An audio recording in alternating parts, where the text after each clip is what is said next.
The alien ship came down through the clouds like a silver teardrop falling from heaven. It was beautiful in the way that poisonous flowers are beautiful. Commander Elena Vasquez watched it descend through the window of United Earth Defense Headquarters, her coffee growing cold in her hands. 300 years of wondering if humanity was alone in the universe. 300 years of searching the stars, building colonies, reaching outward into the black void. And now, on an ordinary Tuesday morning, the answer had finally arrived. Elena set down her coffee and straightened her uniform. Whatever came next, she would face it standing tall. The Volanthi Collective had sent their finest diplomat. Ambassador Kelthrix was a creature of elegant curves and shimmering scales. His body adapted to a world where gravity was half of Earth's and the air tasted of sweet perfumes. He moved like water flowing uphill, graceful and strange, and when he spoke, his voice carried the confidence of someone who had never once doubted his place in the universe. "We have watched your species for some time," Kelthrix said, his translator device turning his hisses and clicks into smooth English. "We wanted to be certain you were ready." Elena sat across from him in the diplomatic chamber, her face calm and polite. Beside Kelthrix stood 3 other aliens, each from different species, each looking at the humans the way a teacher might look at children who had finally learned to tie their shoes. "Ready for what, exactly?" Elena asked. Kelthrix made a gesture that his translator explained was a smile. "Ready to join the galactic community, of course." The Volanthi Collective represents 17 spacefaring civilizations. We maintain peace, share knowledge, and guide younger species toward their potential. He pressed a button, and a hologram appeared above the table. It showed Earth, spinning slowly, surrounded by data and classifications.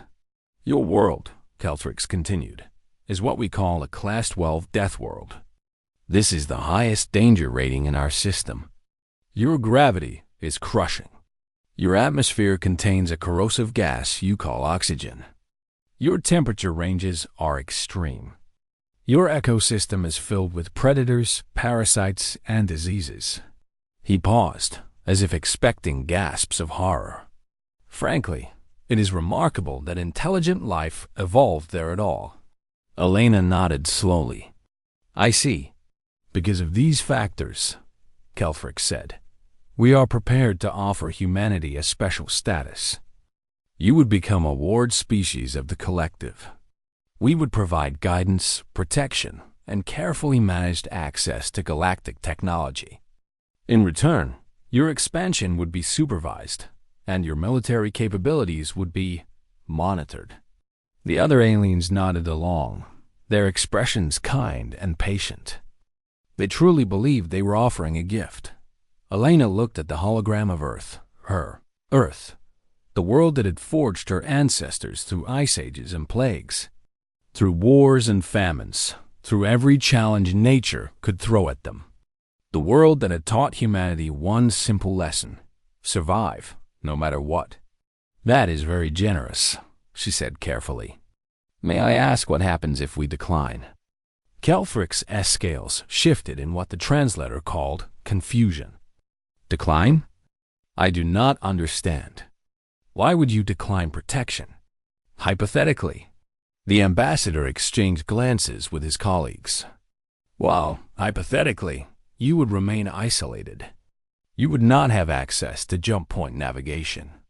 Your colonies would be vulnerable to various dangers. And, of course, other powers in the galaxy might not be as understanding as the collective." Elena heard the threat hidden inside the kind words. It was wrapped in silk, but it was still a threat. "We would need time to consider," she said. Kelthrix blinked his large, golden eyes. "Time? But this is a tremendous opportunity. Most species beg to join the collective. Humans are not most species." Elena stood and offered her hand. After a moment of confusion, Kelthrix touched it briefly with his own delicate fingers. "We will give you our answer soon, Ambassador. In the meantime, please enjoy our hospitality." That night, the leaders of United Earth gathered in a room deep beneath the mountains of Switzerland. The room was old, built during wars that the aliens would probably consider primitive and brutal. It smelled of concrete and determination. Elena stood before them, her report complete. "They see us as children," said President Chun, his voice heavy. "Dangerous children who need to be controlled." "They are afraid of us," added General Okonkwo, her accent thick with the sounds of Lagos. "They classify our entire planet as a death trap, and they wonder why we are not grateful for rescue." "Can we fight them?" someone asked. Elena shook her head. "Not yet. Their technology is generations ahead of ours. Their ships are faster, their weapons more powerful. If we resist openly, they will crush us." "Then what do you suggest?" Elena walked to a console and entered a code that only 5 people in the world knew. A file appeared on the screen, marked with red warnings and classified stamps. The name on the file was Prometheus Contingency. 10 years ago, Elena said, we started planning for this day. We knew that first contact might not be friendly. We knew that the universe might be full of powers who would see us as threats or resources or pets. She opened the file. "We have been preparing." The file contained plans. Shipyards hidden in asteroids. Research facilities buried beneath the ice of Europa. Weapons programs that officially did not exist. Training protocols for soldiers who could fight in any environment, against any enemy. "We smile," Elena continued. "We nod. We attend their meetings and accept their inspections. And while they pat us on the head and tell us what good children we are, we build. We learn. We prepare." President Chun stared at the plans. "How long?" 5 years minimum. 10 to be safe.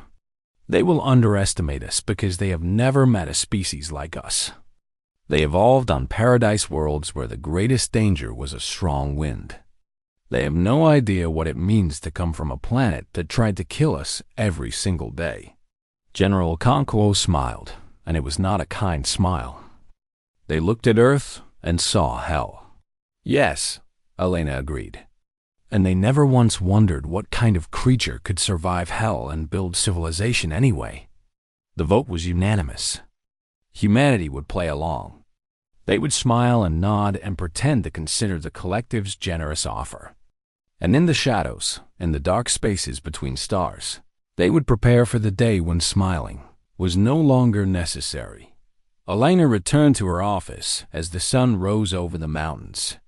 She looked up at the sky, where Kelfrix's beautiful silver ship waited in orbit, and she thought about what was coming. The aliens had made a mistake.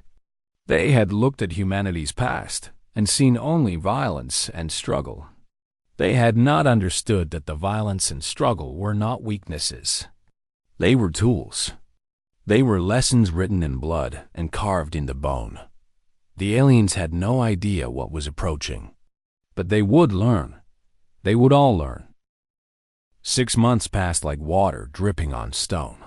Slow, patient, wearing away at everything it touched. Ambassador Kelfrix had established a guidance station in orbit around Mars. It was a beautiful structure. All curves and light, designed to be a symbol of the collective's benevolence. From there, the aliens watched humanity, with the patient attention of parents watching. Troublesome children. And humanity watched. BACK Dr. Sarah Webb stood in a bay laboratory hidden 3 kilometers beneath the surface of the moon Titan. Around her, human scientists worked in silence, their faces lit by screens filled with alien code. Every transmission the collective sent through human space was intercepted here. Every conversation was recorded. Every piece of technology that passed through human hands was scanned, analyzed, and reverse-engineered. The aliens thought they were being generous with their supervised technology sharing. They did not realize that human engineers had learned more from one inspection of a collective cargo ship than the aliens had intended to teach in a decade. The jump drive uses quantum tunneling, Dr. Webb said to her team. But their approach is inefficient. They are afraid of the energy requirements. We are not. She pulled up a design on her screen. It was not a copy of the alien technology. It was something new. Something better. Something that would make the collective's finest ships look like wooden boats floating beside battleships. How long until we can build a prototype? Asked Director Morrison, watching from the doorway. 2 years. Maybe less if we push. Morrison nodded. Push. On Earth, the diplomatic dance continued. The collective had grown impatient with humanity's endless delays. They had expected gratitude and received only polite questions. They had expected submission and received only requests for more time. So they began to apply pressure. It started small. Human ships traveling to the outer colonies found themselves stopped for safety inspections that lasted days. Supplies meant for the Mars settlements were held in collective warehouses for verification that was never completed. Human diplomats were required to attend seminars on galactic citizenship that went on for weeks and said nothing. Commander Elena Vasquez sat through every seminar with a notebook and a pleasant expression. She wrote down everything the aliens said. She noted their habits, their assumptions, their blind spots. And at night, she sent encrypted reports to facilities that did not officially exist. They are testing us, she told General Okonkwo during one of their secure calls. They want to see how much we will accept before we push back. And what do you recommend? We accept everything. We bow and scrape and thank them for their wisdom. We make them believe that their pressure is working. Okonkwo's face was hard on the screen. That is a difficult thing to ask of our people. I know. But pride is a luxury we cannot afford yet. Let them think they are winning. Let them grow comfortable in their arrogance. It will make the awakening that much more powerful. Ambassador Kelthrix filed his reports to the Collective Council with growing confidence. The humans were stubborn, yes, but they were beginning to understand their place. Their requests for equal membership had stopped. Their questions had become less pointed. They attended the seminars without complaint. In his private notes, Kelthrix wrote that humans were like wild animals slowly being domesticated. It would take time, but eventually they would learn to appreciate the safety of the cage. He had no idea that every word of his private notes was being read by human intelligence officers before he finished writing them. Dr. Marcus Chen was humanity's foremost expert on alien psychology. He had spent his entire career preparing for a moment that most people thought would never come. Now he stood before the Joint Chiefs of Staff, presenting his analysis of the collective. They are not evil, he said carefully. I want to make that clear. Ambassador Kelthrix genuinely believes he is helping us. The entire collective believes they are doing us a favor. That makes it worse, muttered General Park. Yes and no. Their blindness is also their weakness. Dr. Chen changed the display to show the 17 species of the collective. Look at their homeworlds. Class 2 through Class 6. Gentle gravity. Stable climates. Predictable ecosystems. They evolved on planets that were kind to them. He highlighted Earth on the map. It glowed red, angry, dangerous. They cannot understand us because they have never experienced what made us. They have never been hunted by predators, or frozen by ice ages, or burned by volcanoes. They have never starved through famines or fought plagues that killed millions. They have never had to become hard just to survive another day. Dr. Chun turned to face the generals directly. They classify our world as a Class 12 death world and feel pity for us. They never once considered that we might feel pity for them. They have never been tested. They have never been forged. They are soft where we are hard, weak where we are strong. And when they realize this, asked Elena, they will be afraid. Very afraid. And afraid beings do dangerous things. Dr. Chun paused. We must be ready to show them strength, but also to show them that strength does not mean threat. We want partners, not subjects. We must be better than they have been to us. The room was quiet for a long moment. Finally, General Okonkwo spoke. Then we will be ready. And we will be better. Deep in the asteroid belt, something massive was taking shape. It was called the First Fleet, and it had been under construction since before the aliens arrived. Every ship was built in secret, hidden in hollowed-out rocks and abandoned mining stations. Every crew member had volunteered knowing they might never see Earth again. Captain James Holden stood on the bridge of the flagship, watching as another section of hull plating was welded into place by robotic arms. The ship was called the Perseverance, and it was 3 kilometers long. It carried weapons that the collective said were impossible, and engines that broke laws of physics that the aliens had never thought to question. How many now? Holden asked his first officer. 1,200 ships, sir. And more coming online every month. Holden nodded.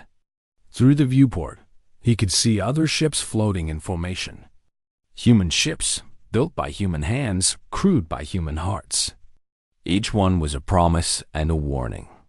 They think we're sitting on our little planet, waiting for them to decide our fate, Holden said quietly.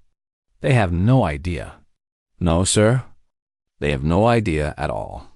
Somewhere above Mars, Ambassador Kelthrix finished his evening meal and began composing another report about humanity's slow but steady integration into the collective system. He felt pleased with himself. His mission was succeeding. The dangerous Deathworlders were learning their place. He did not know that in the darkness between worlds, 1,000 human warships waited in silence. He did not know that human scientists had already surpassed collective technology in a dozen critical areas. He did not know that the species he pitied was not waiting for rescue. They were preparing to rescue themselves. And when the time came, the galaxy would learn what it meant to face the children of a death world. The Korath were warriors. They said so themselves constantly to anyone who would listen. Their empire stretched across 40 star systems, built on the broken backs of species who had been too weak to resist. They had thick scales, powerful limbs, and teeth designed for tearing flesh. They came from a Class 7 world, which they considered harsh and dangerous, and they looked down on the soft species of the Volanti collective with open contempt. When the Korath heard about the humans, they saw opportunity. Hegemon Vrak sat on his throne of carved bone and listened to his advisors describe the situation. A new species, freshly discovered, being coddled by the collective. A species from a death world, which meant they might be useful as soldiers or workers. A species that had not yet submitted to anyone. They will submit to us, Vrax declared. His voice was like rocks grinding together. Send a fleet. Give them one chance to kneel. If they refuse, burn their worlds. His advisors bowed low. No one questioned the hegemon. No one ever had. The Korath fleet arrived in the Sol system on a cold morning in March. 200 warships dropped out of faster-than-light travel in perfect formation. Their weapons already charging, their crews eager for conquest. They had done this a dozen times before. The script was always the same. Show overwhelming force. Demand surrender. Crush any resistance. Commander Elena Vasquez received the transmission on the bridge of Earth Defense Station Alpha. The Korath hegemon's face filled her screen. All scales and teeth and arrogance. Humans, Vrax growled. You will swear loyalty to the Korath hegemony. You will provide soldiers for our armies and resources for our industry. You will accept our rule, or you will die. You have 1 hour to decide. Elena looked at the fleet arrayed against her. 200 ships against Earth's official defense force of 30 vessels. By any reasonable calculation, resistance was suicide. Elena smiled. "You have made a mistake," she said calmly. "You have one chance to leave. Take it." Vrax stared at the screen. For a long moment, he did not respond. Then he began to laugh. It was an ugly sound, like bones breaking. The prey threatens the hunter. How amusing. He cut the transmission. 1 hour later, the Battle of Titan began. The Korath fleet advanced with confidence. Their sensors showed them the human ships, small and primitive, gathering near the moon called Titan, easy targets. The battle would be over in minutes dot. Then the human ships started to move. Korath. Tactical officers watched their screens with growing confusion. The human vessels were accelerating at rates that should have crushed any crew to paste. They were changing direction with a sharpness that should have torn their hulls apart. They moved like no ships the Korath had ever seen, darting and weaving through space like predators hunting prey. The first Korath ship exploded before anyone understood what was happening. Human weapons, hidden until now, punched through shields that were supposed to be impenetrable. The shots came from angles that should have been impossible, from ships that should have been too small to carry such firepower. "How are they doing this?" screamed a Korath commander as another ship died beside him. "Their technology is primitive." But it was not primitive. It had never been primitive. The humans had simply let the Korath believe what they wanted to believe. Captain Holden led the assault wing from the bridge of the Perseverance. His crew moved with perfect coordination, each officer handling acceleration forces that would have killed any Korath soldier. Human bodies were dense and sturdy, built by a world that demanded endurance. Human reflexes were fast and precise, honed by millions of years of hunting and being hunted.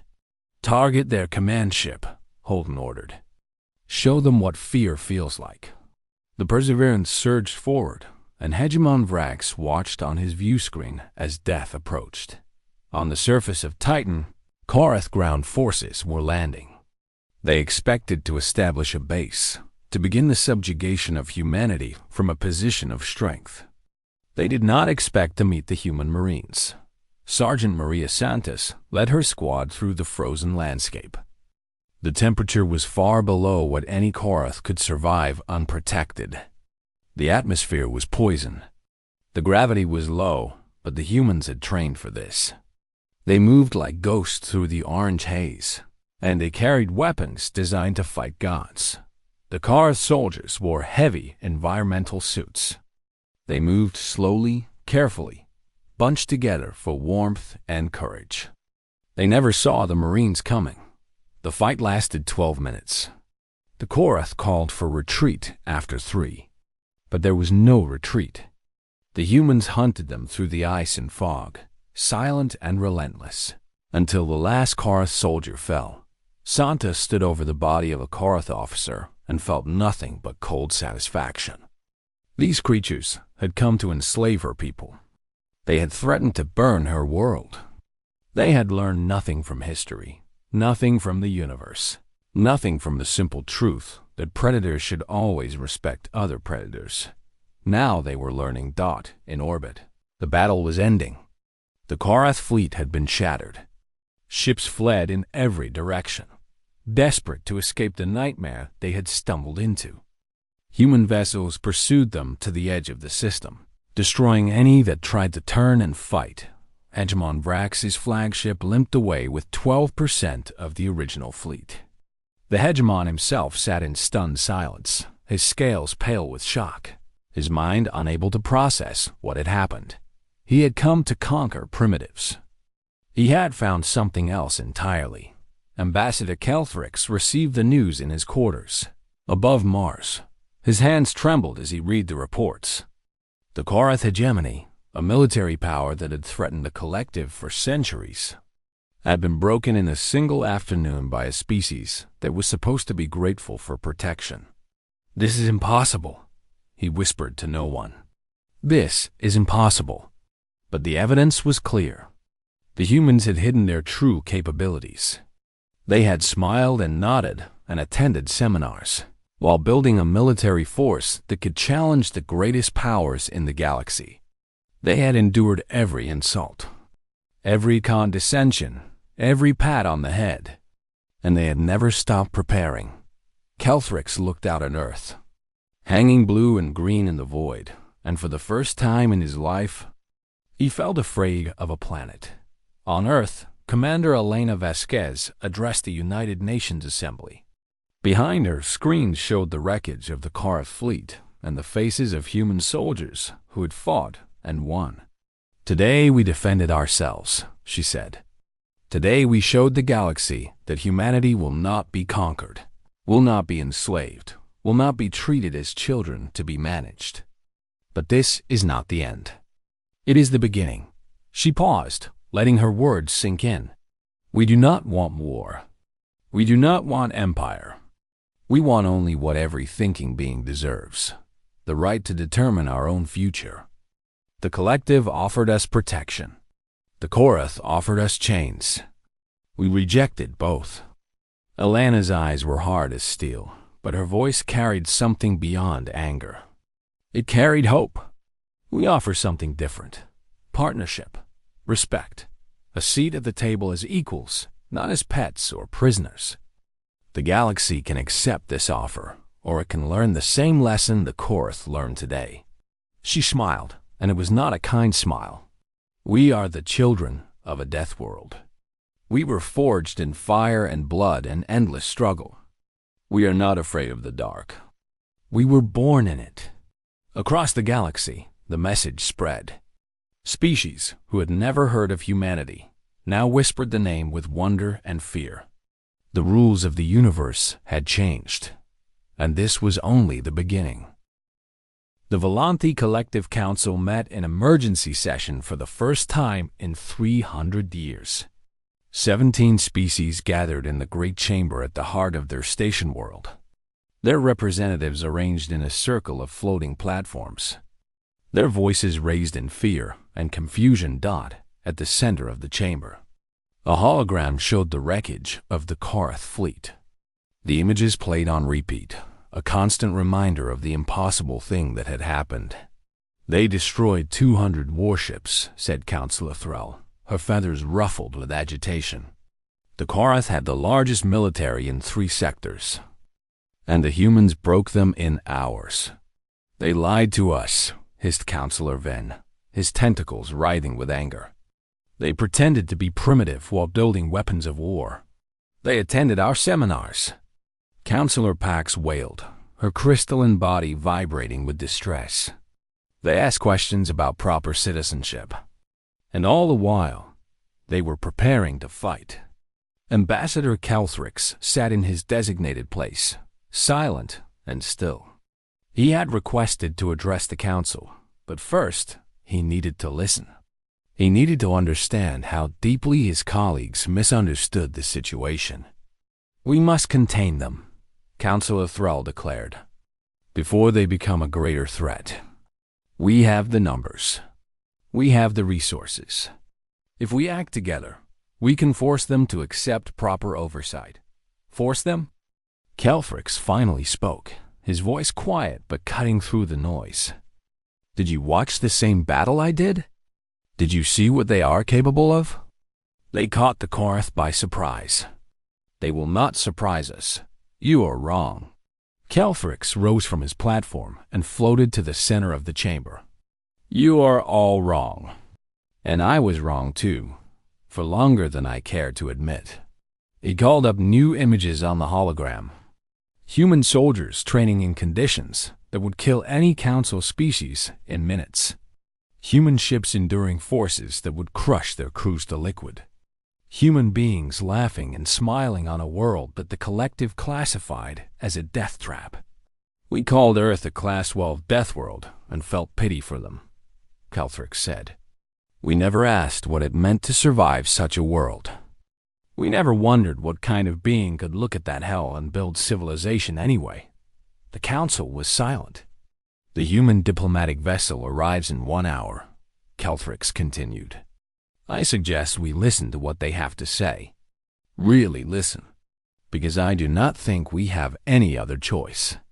Ambassador David Oileron walked into the council chamber with the confidence of a man who had nothing to prove.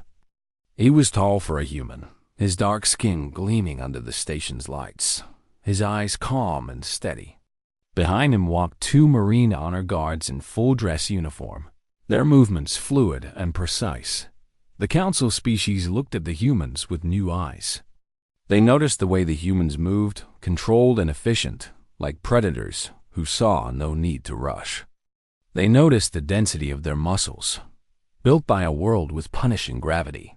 They noticed the sharpness in their eyes, the awareness of creatures who had evolved surrounded by danger. Counselor Thrall spoke first, her voice deliberately cold. "You have much to explain, Ambassador. You deceived us. You pretended to consider our generous offer while secretly building a military force. You have shown yourselves to be exactly the dangerous primitives we feared." Oileron smiled slightly. "May I respond, Counselor?" "You may." The human ambassador walked to the center of the chamber, taking Kelthric's S-place with easy grace. He looked around at the 17 species, meeting each set of eyes without fear. "You are correct that we deceived you," he said. We smiled and nodded while we prepared for the possibility that smiling and nodding would not be enough. "We did this because you gave us no choice." "No choice?" Counselor Ven's tentacles lashed with anger. "We offered you protection, guidance, a place in the galactic community. You offered us a cage." Oileron's voice remained calm. "A comfortable cage, yes. A cage with good food and kind words. But still, a cage. You looked at us and saw dangerous animals to be domesticated. Not once did you consider that we might be your equals." "You come from a death world," Counselor Pox said, as if this explained everything. "You cannot be equals. Your biology makes you inherently violent, unstable, unpredictable. Let me tell you about our biology." Oileron began to pace slowly, his footsteps echoing in the silent chamber. "Humans evolved on a world with gravity that would crush most of your species. We breathe oxygen, a gas so reactive it would burn through your tissues. Our blood carries iron, a metal that rusts in our own atmosphere. We are walking contradictions, impossible beings that should not exist." He paused, letting the words sink in. "Our world tried to kill us every single day. Ice ages froze us. Plagues decimated us. Predators hunted us. Famine starved us. Volcanoes burned us. And every single time, we survived. We adapted. We overcame. We did not just endure our world. We conquered it." The council listened in silence. "You evolved on paradise worlds," Oileron continued. "Gentle gravity, stable climates, predictable seasons. Your greatest challenges were social, not physical. You never had to fight for survival the way we did. And so you never developed what we developed." "What did you develop?" Kelthrix asked quietly. Oileron turned to face him. "Persistence, endurance, the absolute refusal to surrender, no matter the odds. When a human sets a goal, they do not stop until they achieve it or die trying. When a human faces a predator, they do not run. They fight. And if they cannot fight, they wait. They plan, they prepare, and then they strike." He gestured at the hologram still showing the destroyed Korath fleet. The Korath thought they were predators. They had conquered a dozen species. They had never met a species that had been forged by a world like ours. They did not understand that we are not prey. "Then what are you?" Counselor Thrall demanded. Oileron smiled, and for the first time, the council saw the predator behind his diplomat's mask. "We are what happens when a planet tries to kill a species for 4 billion years and fails. We are the survivors. We are the adapters. We are the ones who looked at the universe and said, 'This is ours.'" He let the silence stretch. But we are also more than that. We remember what it was like to be weak. We remember what it was like to need help and find none. We do not want to be conquerors. We do not want to build an empire on the broken backs of others. We want something the galaxy has never offered us. What? Kelthrix asked. Respect. The word hung in the air. True respect. Not the condescending kindness of a guardian toward a ward. Not the fear of prey toward a predator. The respect of equals who recognize each other's worth. Oileron walked back to his guards and stood between them. 3 humans facing 17 species. We are prepared to offer the galaxy what you never offered us. Genuine partnership. We will share our technology, our knowledge, our strength. We will stand beside you against the threats that lurk in the dark spaces between stars. We will be allies, not masters. He paused. But we will never again accept being treated as children. We will never again accept supervision and guidance from species who do not understand us. We will never again smile and nod while others decide our fate. Ambassador Oileron reached into his pocket and pulled out a small device. He pressed a button. Now, he said, I would like you to look at your sensors. We brought something to show you. The council turned to their displays. And what they saw changed everything. Outside the station world, space itself seemed to tear open. Ships emerged from faster-than-light travel in perfect formation. More ships than the council had ever seen gathered in one place. Human ships. Human weapons. Human determination given physical form. 1,247 vessels of the human First Fleet hung in the void like stars that had come to deliver judgment. And at the center of the formation, 3 kilometers of gleaming metal and devastating purpose. The HMS Perseverance. We are not here to threaten you, Oileron said quietly. We are here to show you what we are. What we have always been. What we will always be. He looked around the chamber at the shocked faces of 17 species. Now, shall we discuss terms?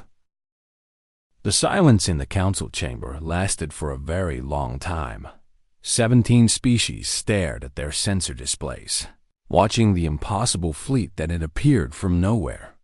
1,247 warships, each one more advanced than anything the collective had ever built. At the center of the formation, the Perseverance hung like a sleeping giant. 3 kilometers of human ambition and human fury given physical form. Councillor Thrall was the first to find her voice. This is. How did you? We never detected. You never looked, Ambassador Oileron said simply. You were so certain of our primitiveness that you never considered we might be hiding something. Every inspection you performed, every ship you searched, every signal you intercepted, we let you find exactly what we wanted you to find. You played us, Councillor Venn said, and there was something like admiration in his voice beneath the fear. From the very beginning, you played us. We did what we had to do. We hoped for the best and prepared for the worst. This is what humans do.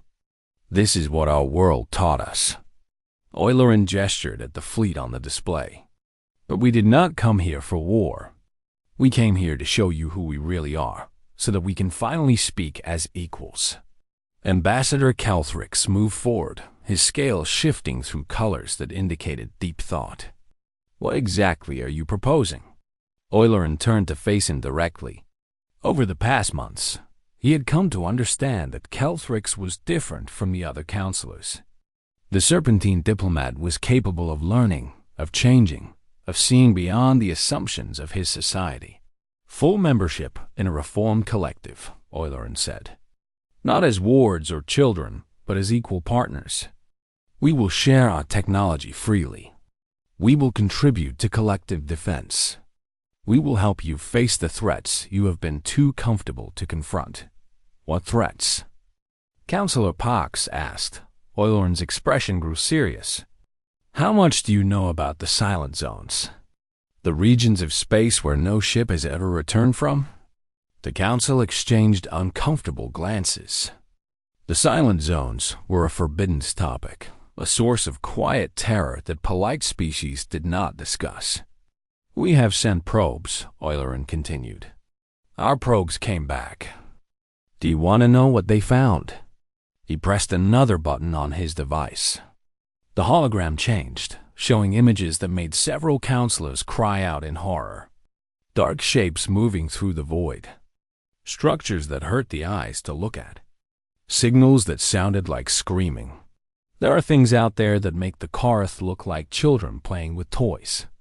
Things that are old and hungry and patient. The collective has survived this long because those things have not noticed you yet. But they will. Sooner or later, they will. Eulerin let the images fade. You have two choices. You can try to contain us, to control us, to force us back into the cage you designed for us. If you do that, you will fail.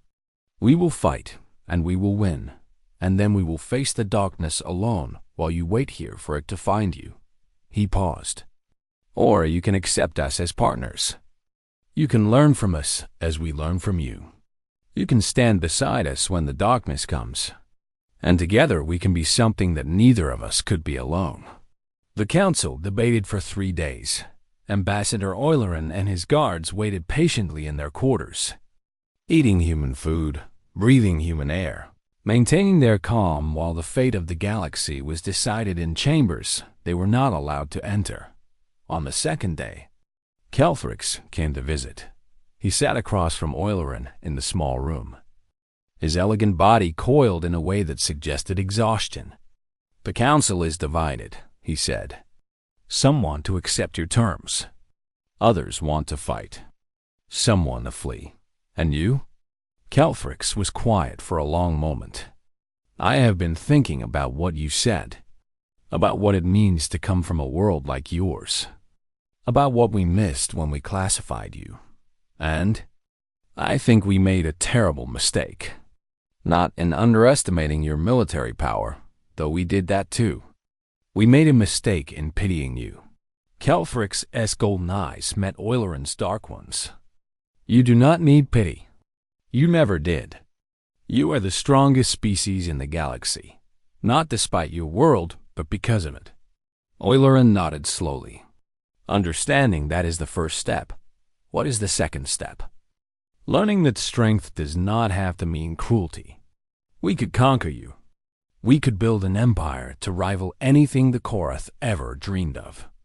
But we choose not to, because we remember what it was like to be weak, and we do not wish to make others feel that way. Kelthrix considered this. You are offering mercy. We are offering something better than mercy. We are offering respect.